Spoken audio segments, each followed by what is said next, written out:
നല്ല മഴയാണെങ്കിലും അകത്തോട്ട് വല്ലതും കാര്യമായിട്ട് പോകണമെങ്കിൽ നമ്മൾ തന്നെ എന്തെങ്കിലും ഫുഡ് ഉണ്ടാക്കി തിന്നണമല്ലോ. എത്ര ദിവസമായി മഴ പെയ്യാൻ തുടങ്ങിയിട്ട്, ദൈവമേ ഒരു വല്ലാത്ത മഴ തന്നെ ഇത്. മഴ പെയ്യാത്തപ്പം വിചാരിക്കും ചൂടെന്ന്. ഇത് മഴ വന്നപ്പോഴത്തേക്ക് 2-3 ദിവസമൊക്കെ അടുപ്പിച്ച് മഴ പെയ്ത് തുടങ്ങിയപ്പോഴത്തേക്ക് പിന്നെ ചെടപ്പം തുടങ്ങി.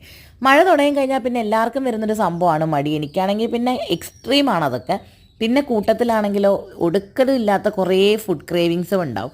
കഴിഞ്ഞ ഒരു മാസമായിട്ട് ജിമ്മും ഡയറ്റും ഫുഡ് കൺട്രോളും ഒക്കെ ആയിട്ട് ഞാൻ നല്ല രീതിയിലുള്ളൊരു ട്രാക്കിലേക്ക് പൊയ്ക്കൊണ്ടിരിക്കുകയായിരുന്നു. പക്ഷേ ഇന്നത്തെ മഴ അതെല്ലാം തകിടം മറിക്കുമെന്ന് തോന്നുന്നു. എനിക്ക് രാവിലെ തൊട്ടേക്ക് വല്ലാത്ത ക്രേവിങ്സ് ഒക്കെ തോന്നുന്നുണ്ടായിരുന്നു.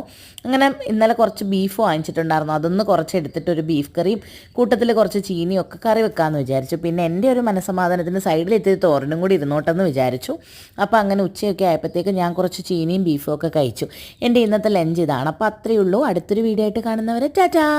അതുപോലെ തന്നെ നിങ്ങളുടെ ഇവിടെയൊക്കെ മഴയുണ്ടെങ്കിൽ കമൻറ്റ് ചെയ്യണം കേട്ടോ.